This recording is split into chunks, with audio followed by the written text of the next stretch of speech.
पास क्या होता है कि जो भी इंजीनियरिंग ऑब्जेक्ट होते हैं, ठीक है, उनके साइजेस के अंदर बहुत ज्यादा वेरिएशंस होती हैं। वेरिएशन इन द सेंस कि कोई ऑब्जेक्ट बहुत ज्यादा बड़ा होता है और कोई बहुत ज्यादा छोटा होता है।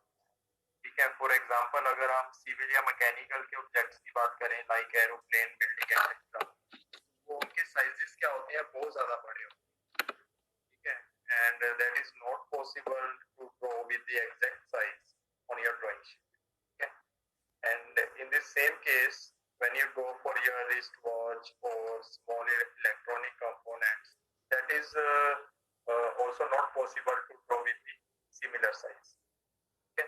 तो वहां पर क्या है कि उन ऑब्जेक्ट्स को हमें या तो बड़ा करके बनाना पड़ता है, जैसे इलेक्ट्रॉनिक्स कंपोनेंट्स हैं, या फिर जो मैकेनिकल या सिविल के कंपोनेंट्स हैं, बिल्डिंग या मशीन पार्ट्स, तो उनको हमें छोटा करके बनाना पड़ता है शीट के ऊपर, क्योंकि जो शीट का साइज है वो इतना बड़ा भी नहीं होता है कि जिसके ऊपर पूरी सेम साइज की ड्राइंग बनाई जा सके। ठीक है, और जो स्मॉल कंपोनेंट है उनको बनाना इसलिए पॉसिबल नहीं होंगे। जो हमारी बिल्ड है उसकी जो टिप है, जब उसका लेड चलेगा तो उसकी थिकनेस इतनी मोटी हो जाती है कि वो कंपोनेंट को प्रॉपर नहीं बना पाए। ठीक है, तो इस वजह से उनको बड़ा करके बनाना पड़ता है ताकि उसको एग्जैक्टली रीड कर पाए है क्या चीज। ठीक है, तो that is called scale. So normally scale क्या चीज है? Scale is the ratio of, or you can say the ratio of linear dimension of the object which are represented on your drawing to the actual dimension of the same object. Okay, that ratio is called scale. Okay, and this ratio is called in another term. You can say that is representative fraction. ठीक है, so आपके पास normally क्या है कि जो आपकी drawing है, drawing के अंदर एक तो बिल्डिंग और जो आपके एरोप्लेन एक्सेट्रा या मशीन है, हैवी मशीन, ठीक है, उनको बना पाना मुश्किल है। तो उसके लिए हम क्या करते हैं, उन ड्राइंग्स को छोटा करके बनाते हैं। ठीक है, और इलेक्ट्रॉनिक्स कंपोनेंट्स को बड़ा करके बनाते हैं। तो उनको बनाने के लिए हम तीन टाइप से स्केल यूज करते हैं। First one is full scale, reduce scale और एनलार्ज स्केल। फुल स्केल का मतलब है कि जो उसका एक्चुअल डायमेंशन है वो शीट के ऊपर है। ठीक है, तो उसकी रेशियो क्या हो जाएगी, 1:1।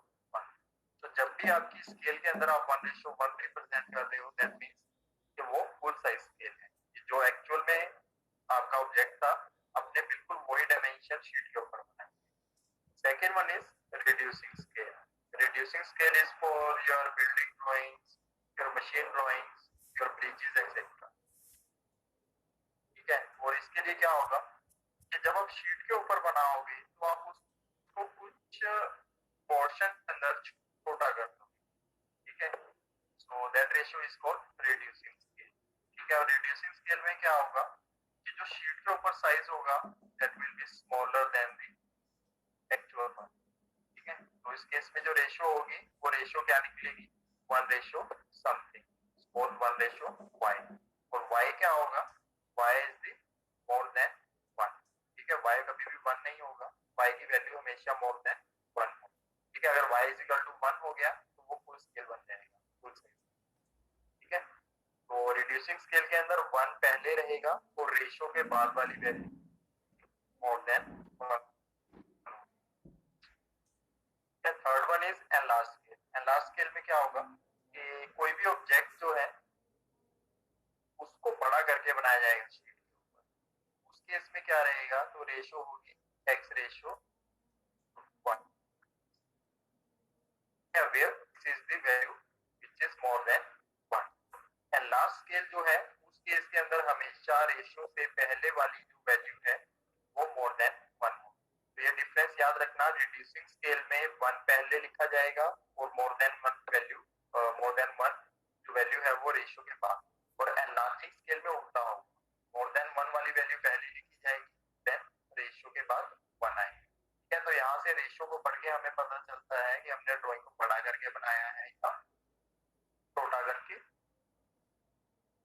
या फिर उसको फुल साइज में बनाया है। Okay, that is called. इन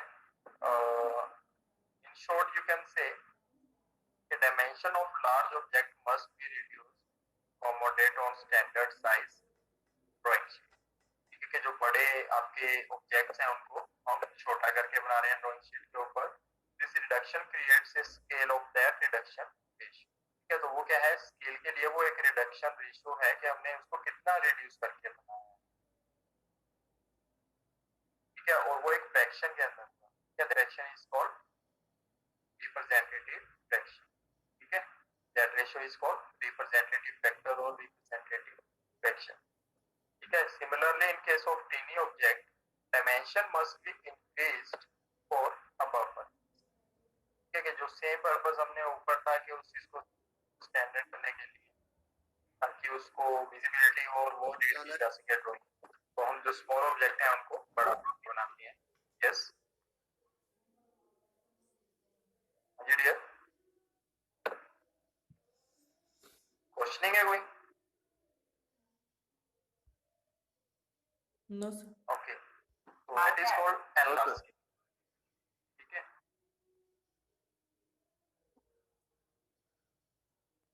तो पता चल गया आपको फुल साइज स्केल जो है 1:1, reducing scale 1:something and enlarge scale जो होगा that is equal to something ratio 1. ठीक है, so next one is how you can calculate your RF or how you can calculate the ratio of the object on drawing sheet. ठीक है, so that is a you can calculate with the formula. तो जो representative fraction है या factor है उसका formula है आपके पास, that is equal to dimension on drawing sheet divided by dimension of actual object. ठीक है, सो रिप्रेजेंटेटिव जो फैक्टर है उसको हम शॉर्ट फॉर्म में आरएफ भी बोलते हैं. ठीक है, क्वेश्चन में वो मे भी हो सकता है आपको फुल फॉर्म ना लिखे. ठीक है, तो वो शॉर्ट फॉर्म में लिखेगा RF, capital R full stop F. ठीक है, तो दैट मींस वो रिप्रेजेंटेटिव फ्रैक्शन की बात कर रहे हैं. ठीक है, और वो आपको इसकी फुल फॉर्म पूछ भी सकता है क्वेश्चन के अंदर कि व्हाट इज आर है. ठीक है, एंड इसका फॉर्मूला भी पूछ सकता है. फॉर्मूला क्या होगा, dimension on drawing sheet divided by actual dimension of object. ठीक है, और you can say in another form the length of drawing divided by actual length. ठीक है, जो आपने ड्राइंग बनाई है उसमें आपने उसकी टोटल लेंथ कितनी ली है और डिवाइडेड बाय जो एक्चुअल में उसकी लेंथ थी वो कितनी थी टोटल, तो उनकी जो रेशियो है वो निकालोगे आप, that is called representative fraction. अब जो रेशियो है, रेशियो कैसे कैलकुलेट की जाती है? रेशियो कैलकुलेट करने के लिए आपको उसकी यूनिट्स को सेम बनाना होता है. ठीक है, आप ये ऐसे नहीं निकाल सकते हो कि अगर मैं बोलूं कि आपका 1 मीटर है और एक 1 किलोमीटर है, उनकी रेशियो नहीं. तो 1 मीटर डिवाइडेड बाय 1 किलोमीटर, तो वहां से रेशियो कभी भी नहीं निकलेगी, क्योंकि जब तक यूनिट सेम नहीं होगी तब तक वो उसकी रेशियो नहीं निकलेगी. ओके, तो यूनिट सेम करना भी आपके पास आना चाहिए आपको कि यूनिट्स को 1 मिनट से यूनिट में कन्वर्ट कैसे करते हैं. ठीक है, सो अगर आपका क्वेश्चन के अंदर वो आपको लीनियर डायमेंशन ना दे करके उसका एरिया दे दे. ठीक है, तो एरिया के केस के अंदर आपको रिप्रेजेंटेटिव फ्रैक्शन कैसे निकालना है, then formula will become area of drawing divided by actual area of the object. जो आपने ड्राइंग बनाई है उसका एरिया कितना है, ठीक है, शीट के ऊपर, और जो आपका एक्चुअल ऑब्जेक्ट था उसका एरिया कितना है. ठीक है, that area, and you have to do square root of that ratio. ठीक है, तो दोनों की रेशियो लेके उसका स्क्वायर रूट करना. क्लियर? सिमिलर अगर वो वॉल्यूम दे देता है then formula will become the volume as per drawing divided by actual volume और उसका cube root. Okay, so that is called representative fraction. Next one is length of scale. Length of scale क्या है कि अगर मेरे पास मेरे को RF पता चल गया है, RF मींस कि मैं उसको कितना बड़ा करके बनाऊंगा और कितना छोटा करके बनाऊंगा. ठीक है, then you have to calculate the maximum length to be drawn on your sheet. या आप उस शीट के ऊपर उसके एक्चुअल साइज के अकॉर्डिंग कितनी बड़ी लाइन लगाएंगे, इसके अंदर आप उसको बनाओगे, that is called length of scale. ठीक है, सो उसका फॉर्मूला क्या होगा, then formula will become length of scale is equal to RF multiply by maximum length to be measured। ठीक है, maximum length to be measure मतलब कि जो आप स्केल बना रहे हो उसमें आप मैक्सिमम से मैक्सिमम कितनी डायमेंशन मेजर कर सकते हैं। ठीक है, फॉर एग्जांपल अगर मैं आपको कहूं कि आप एक शीट के ऊपर लाइन लगाइए 20 सेंटीमीटर, ठीक है, तो लेंथ टू बी मेजर कितनी हो गई 20 सेंटीमीटर।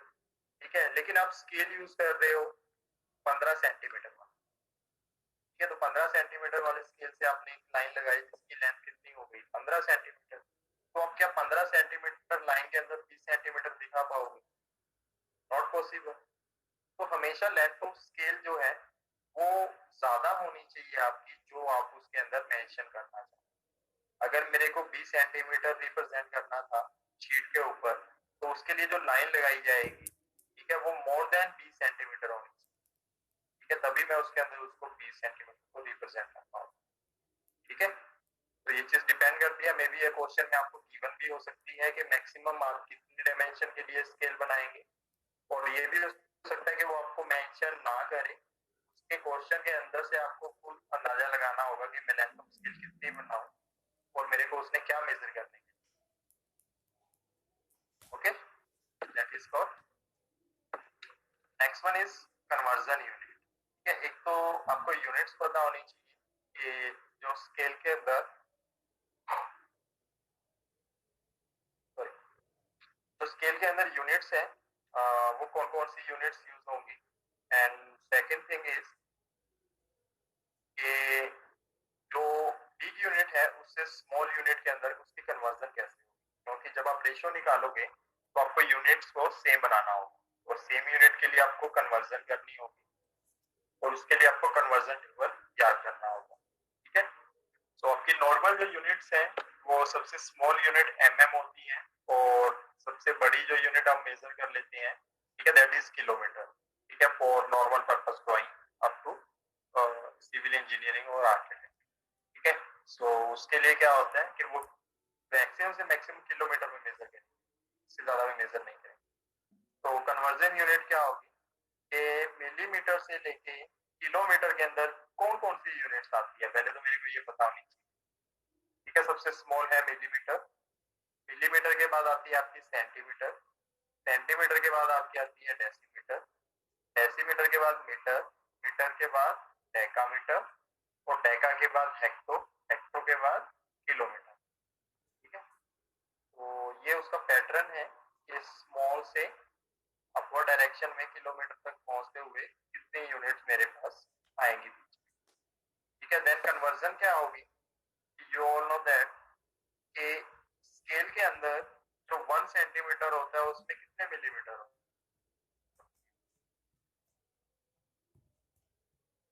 हैं, 10 होते हैं,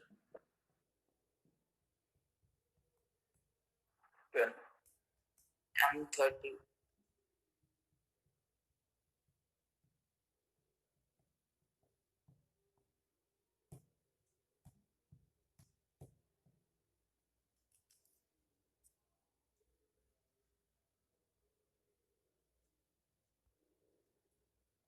हेलो सर, आपकी आवाज नहीं आ रही।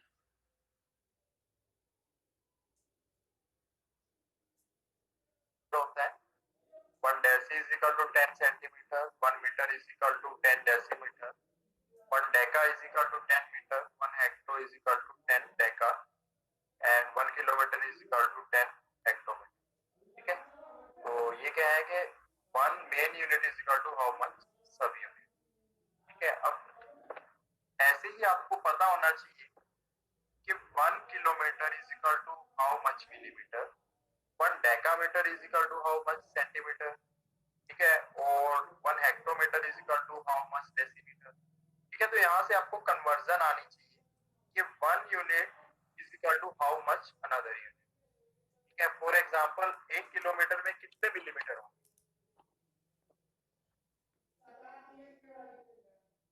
इनकी कोई ट्रिक नहीं है आपको? कितने? 10⁻6 होगा सर। 10 की पावर 6 6 और अगर मैं कहूँ कि 1 kilometre is equal to how much decametre? 10 to power 12 10 की पावर 12 यस सर 12 10 की पावर 2 डेकामीटर, ठीक है। तो इट मींस यहाँ पे आप देख सकते हो कि जिस यूनिट को कन्वर्ट करना है, जिस यूनिट में, उस यूनिट के सामने तक के जितने भी 10 है उनको मल्टीप्लाई करना, ठीक है। सपोज मेरे को 1 हेक्टोमीटर में मीटर निकालनी है, तो क्या है 1 हेक्टोमीटर ये है, ठीक है, और मीटर कहाँ है ये, तो यहाँ पे कितने 10 हुए, एक 10 ये था, दूसरा 10 ये था, मीटर के सामने आ गया, तो इन दो 10 को मल्टीप्लाई कर देंगे तो इट मींस। सिमिलरली अगर 1 किलोमीटर में मेरे को सेंटीमीटर निकालने हैं तो 1 किलोमीटर यहाँ पर है और सेंटीमीटर यहाँ पर है, ठीक है। तो सेंटीमीटर से ऊपर के जितने भी 10 हैं इनको मल्टीप्लाई कर दो, ठीक है। तो क्या हो गया 10⁻5, ठीक है। तो ऐसे आपको यूनिट कन्वर्ट करनी आनी चाहिए कि अगर मैं किसी एक यूनिट से दूसरी यूनिट में जाता हूँ, ठीक है, तो वहां पर वो कैसे कन्वर्ट हो, क्लियर। तो नेक्स्ट वन इज कि आपके टाइप ऑफ स्केल्स कितने टाइप की होगी, ठीक है। जो आप स्केल है, स्केल क्या चीज है कि किसी चीज को बड़ा या छोटा करना रेशियो के अंदर, दैट इज कॉल्ड स्केल, ठीक है। तो हमारे पास जो नॉर्मल है वो 5 तरह की स्केल्स होती हैं, ठीक है। First one is plain scale.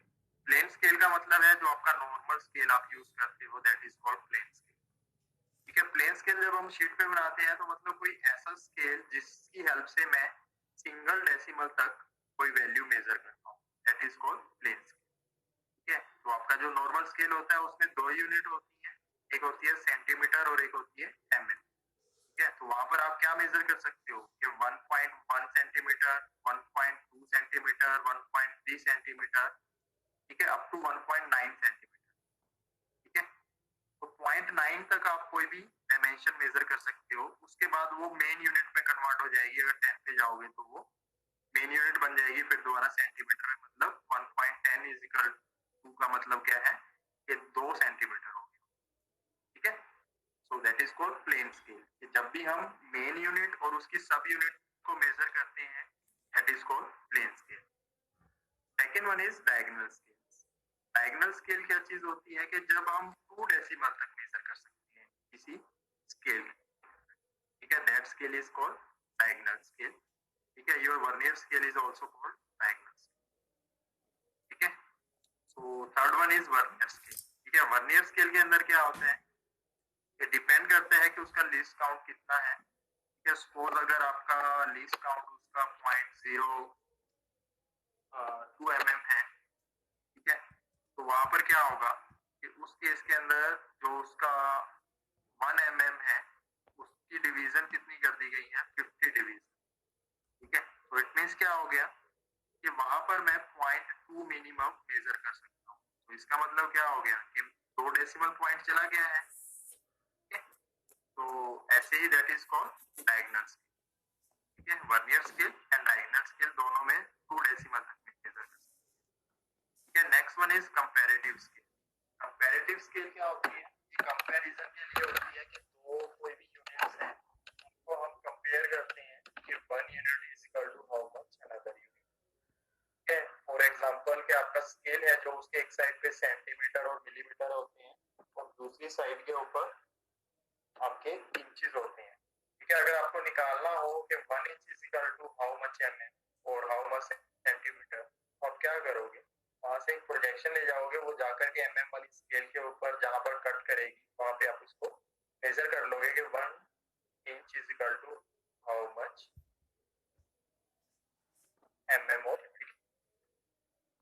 इसको कंपैरेटिव। तो यू कैन से कि आपको कन्वर्ट करना हो कि $1 is equal to how much rupees, ठीक है। तो क्या होगा, तो आप एक स्केल बनाओगे कि आपका एक तरफ $1 है और $1 इज इक्वल टू कितने रुपए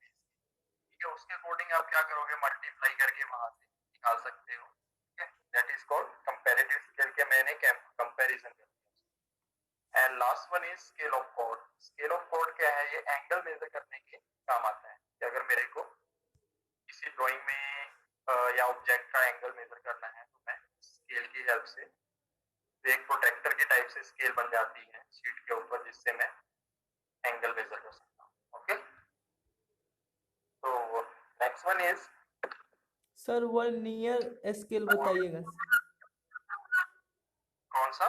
सर वर्नियर स्केल था थर्ड वन. वर्नियर स्केल बेटा आप लोगों ने फिजिक्स में पढ़ा नहीं है. वर्नियर यूज किया होगा ना आपने?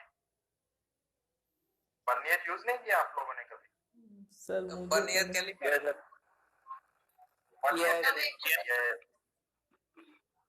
है ना, तो उसी को वर्नियर बोलते हैं. जो वर्नियर कैलिपर होता है उसका एग्जांपल दिया तो है कि उसका लीस्ट काउंट कितना होता है? 0.02. ठीक है, तो वहां पर क्या है कि मतलब आप ने पॉइंट तक वैल्यू मेजर कर सकते हो, 2 डेसिमल पॉइंट तक. पॉइंट के बाद कितनी वैल्यू आई? 0.02. तो मतलब 2 डेसिमल पॉइंट चला गया है. ठीक है, ऐसे ही अगर आपके वर्नियर कैलिपर है जो और ज्यादा एक्यूरेसी के लिए है, उसमें 0.01 तक भी मेजर कर सकते हैं. तो मतलब क्या है कि एग्जांपल के लिए कि that is called vernier scale के one main division is equal to how much subdivision आप डिवाइड कर रहे हो, जिससे क्या होगा कि उसका लीस्ट काउंट निकल जाता है कि आप कितनी कम वैल्यू मेजर कर सकते हैं. और उस केस के अंदर क्या होता है कि आप पॉइंट 2 डेसिमल पॉइंट तक आप मेजर कर सकते हो. जैसे आपके नॉर्मल स्केल में आप 1.1 ही मेजर कर सकते हो, 1.11 मेजर नहीं कर सकते. ठीक है, क्यों? क्योंकि वहां पे उसकी कैलिब्रेशन इस अकॉर्डिंग हो रखी है कि वहां पे आप ओनली सिंगल पॉइंट तक मेजर कर पाओ, 2 पॉइंट तक मेजर नहीं कर सकते. लेकिन वर्नियर के अंदर जो उसकी कैलिब्रेशन है वो ऐसे हो रखी है कि आप उसको 2 डेसिमल तक मेजर कर सकते हो. That is called accuracy. और accuracy, okay, that is called vernier scale. So next one is your question.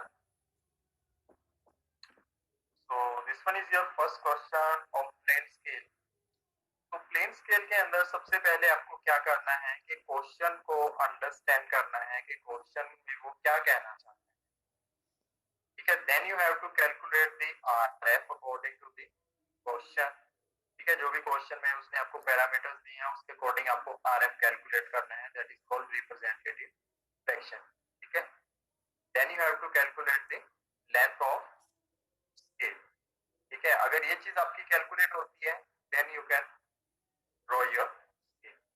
ठीक है, तो उसके बाद हम बनाएंगे. लेकिन आज हम इसको सिर्फ यहाँ कैलकुलेट करना ही सीखेंगे कि कैलकुलेट कैसे करना. ठीक है, so question is draw a scale 1 centimetre is equal to 1 metre to read decimetre.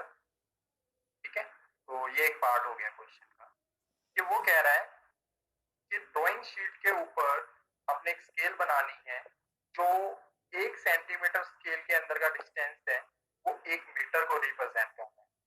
ठीक है, और वो जो स्केल आप बनाओगे उसके अंदर मैं डेसीमीटर मेजर करता हूँ, ये चीज भी हो.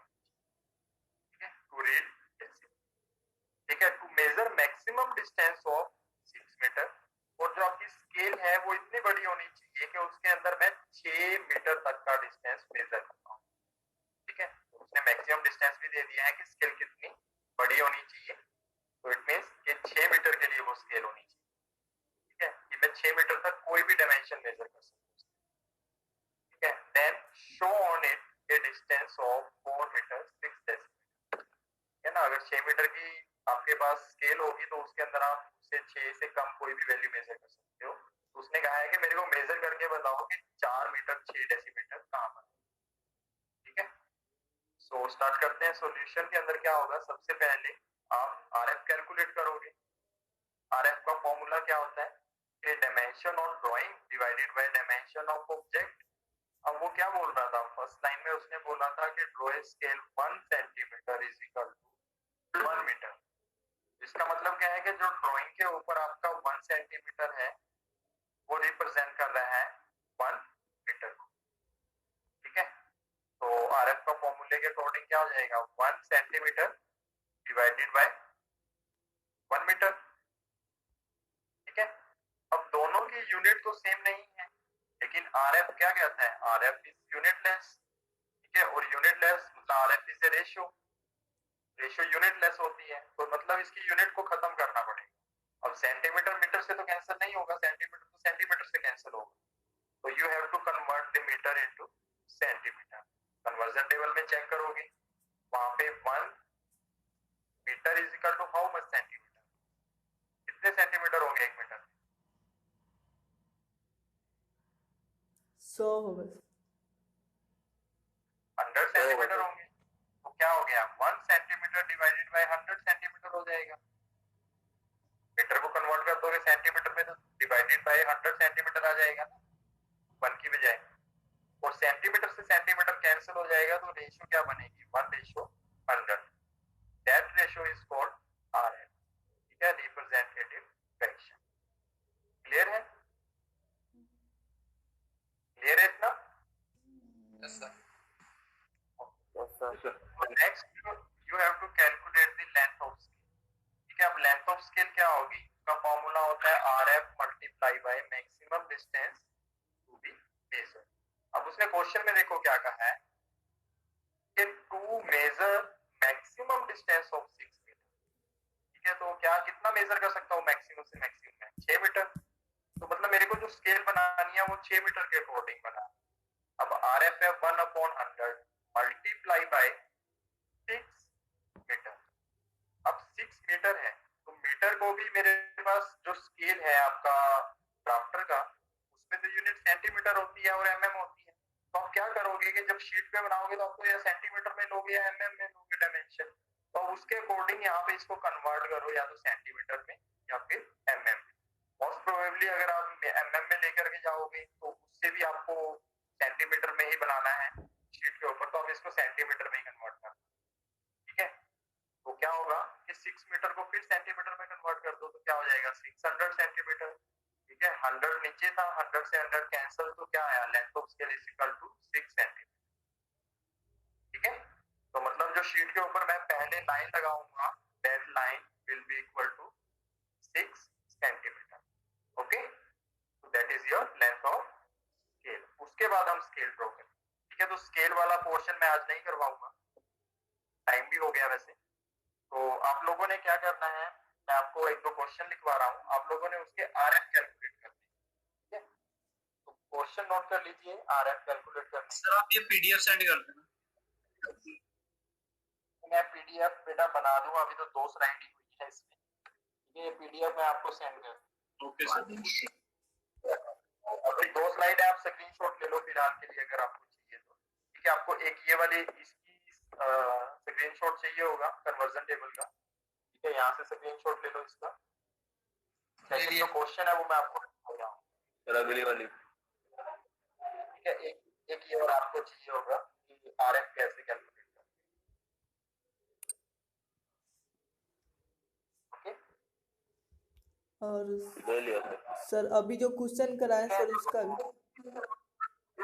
ये क्वेश्चन है, इसका भी आप ले लो, पीछे पिछला दिखा जो RF वाला, जो क्वेश्चन है 1-2 क्वेश्चन नोट कर लीजिए जो आपने सोल्व करके देखने हैं प्रैक्टिस के लिए, ताकि आपको ये पता चल जाए कि आप लोग अच्छे से कैलकुलेट कर पा रहे हो, ठीक है। सो क्वेश्चन नंबर 1 इज कि 5 centimetre distance is equal to 1 metre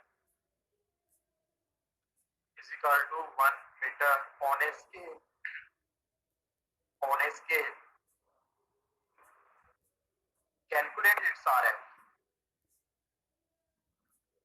Calculate its RF. And the maximum distance to be measured is 3 meter. The maximum distance is to be measured is 3 meter. Calculate its length of scale. ठीक है, एक तो RF calculate करना है और एक length of scale calculate करना है। Second question is, I think 2 question बहुत होंगे, उसके बाद अगर आपको लगे तो आप नेट से या फिर कोई बुक से क्वेश्चन देख लेना, वहां से आप कैलकुलेट करके प्रैक्टिस कर, ठीक है। ये construct a plain scale of 1 centimetre is equal to 1 kilometre. दोबारा बताओ। Construct a plain scale 1 centimetre is equal to 1 kilometre. Find its RF।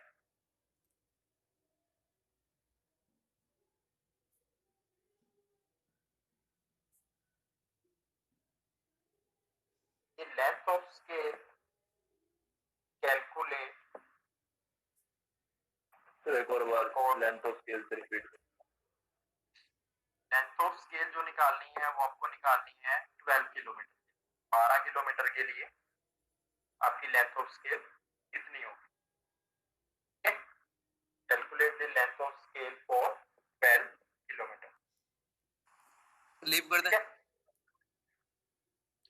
हाँ, ठीक है। तो यहाँ से आपने RF और लेंथ ऑफ स्केल कैलकुलेट